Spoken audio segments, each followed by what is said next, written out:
Megaherzzz.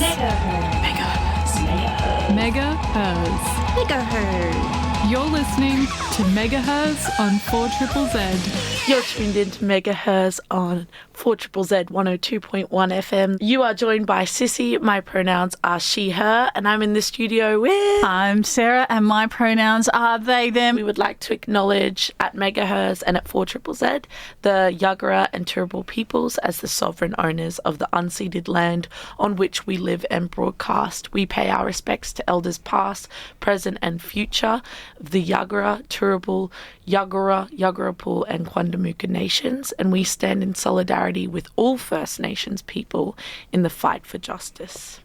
Tell us about your weekend. What did you do on the weekend? I've been yapping about this. I went to the Voiid Goth Prom this weekend, which I'm sure a few listeners definitely also did. Also, our neighbours just came into the studio. I saw one of them there as well. So the Voiid Goth Prom was at Crowbar on the weekend, and Voiid put it together as, I don't know, they headlined and put together an awesome, very femme-dominated, very queer event, and it was fantastic. So and what's a goth prom like? Amazing. Well, I thought prom was a pretty American thing, so it was pretty nice to take it as just a nice dress up thing. Everybody just got into gowns or suits or just marvelous, so much handmade, beautiful dresses and it was just fantastic. And they organised it so that there was prom monarchs, which the two best dressed people there got up on stage and got these beautiful handmade crowns put on their head, and they had made a backing, a beautiful big sign up the back that said Goth Prom out of lace, and there was beautiful plush stars hanging from the ceiling. It definitely had a feminine touch. It was beautiful. I feel like that was very much Megaherzzz news.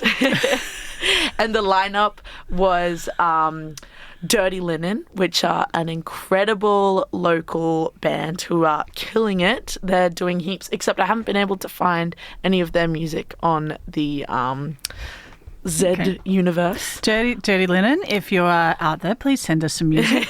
We would love to play you. So please send us your demo tape, send us whatever you've got, send us a link to your Bandcamp, and we would love to play you on Megaherzzz. Yes. Come into the studio. Yes. Talk to us. And then there was... But bring us music. Sourpuss, which is, I believe, another band from Void's, someone from Void. And then they were amazing. And then there was Blue Diner, the most beautiful shoegazy voice and music. It was fantastic. And then the Empty Threats from Adelaide. They are so cool and incredible and the best energy ever. That's a lot of bands. Yeah. That's a lot of bands. That sounds like really good value. And also, how long did this go for? That's all night. And then there was Void, which was incredible. Yeah, fantastic. And a photo booth. Sorry, I feel really bad now because it's just if you weren't there, it was so amazing. too bad if you weren't there. You missed out. You need to be on top of these things. But also, talking about live music, I would love to hear what you were doing if you weren't there.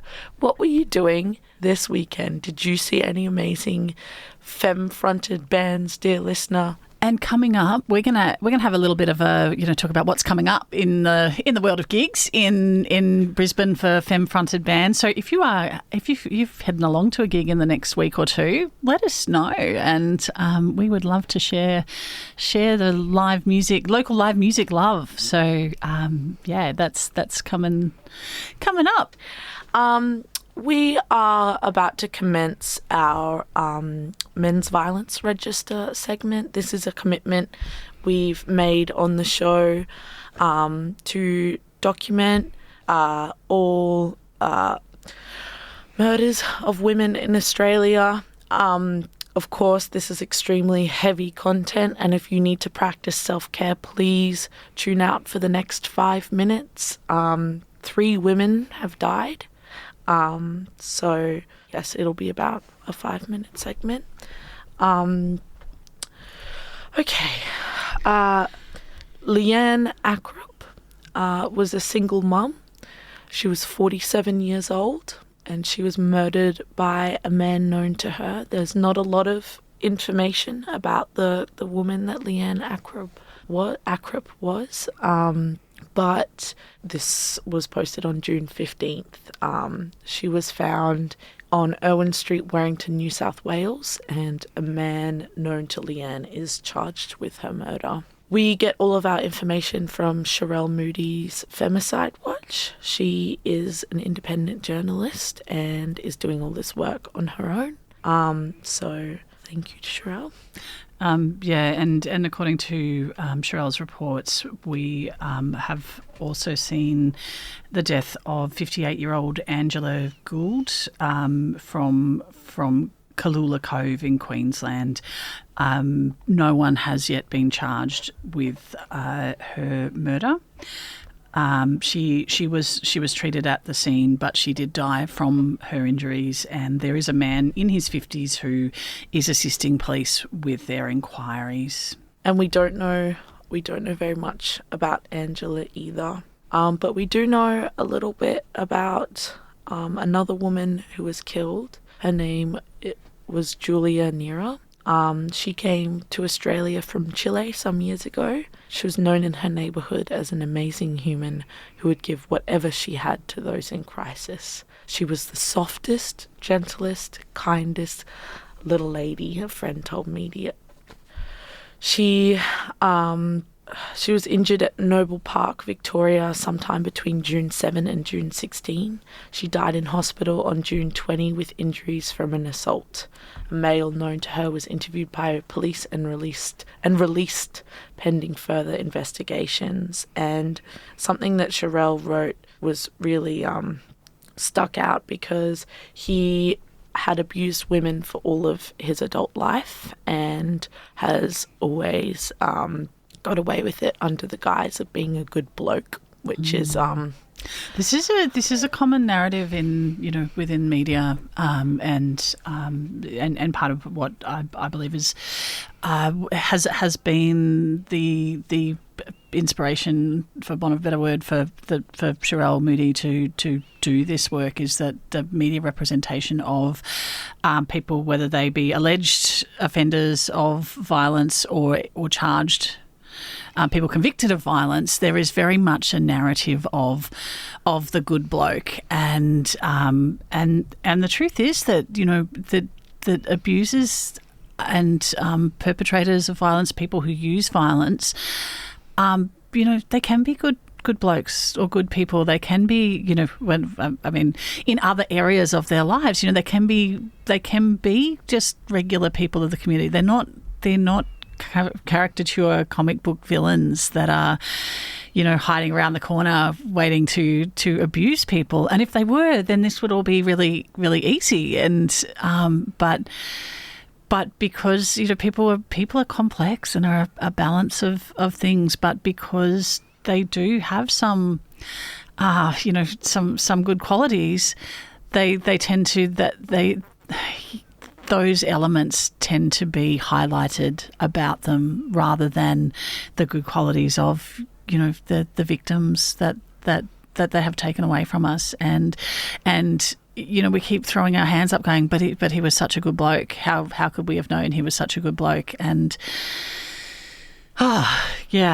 it's we need to understand that people have aspects of all sorts in them, and that just because they can be a nice person to you doesn't mean that they cannot be capable of using violence. And the sooner we accept that and stop going, he was a good bloke, so I don't know how this happened, or surely not, then the sooner we can actually make actual inroads with this problem.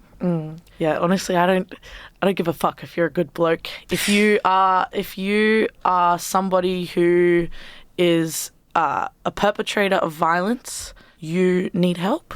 And if you are somebody who is that, please call the DV Connect men's line 1-800-600-636.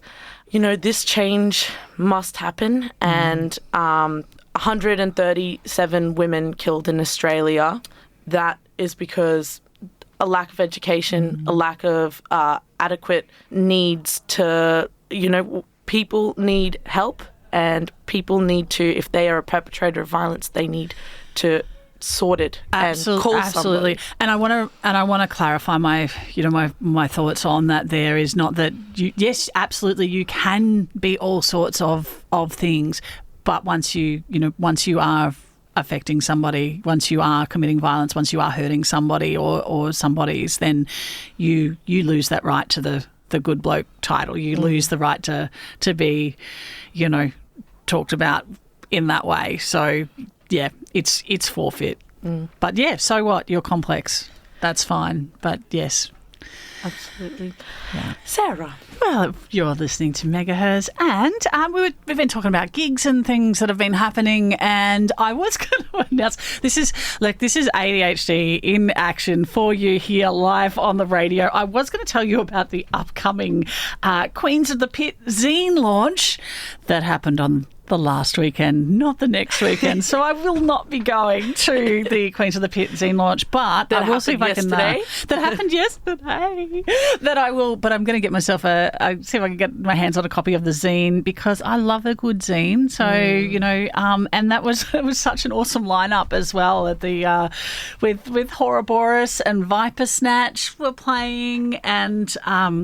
Yeah, so I look forward to the launch of zine number 2, and please send us an invite to Megaherzzz and make sure we put it in our calendar because, yeah, we missed such an awesome thing. However, if you are sad like me that you missed Whoroboros, you get a second chance to see them because they are playing on the 2nd of July. And correct me if I'm wrong, but I think that one is actually coming up in the future.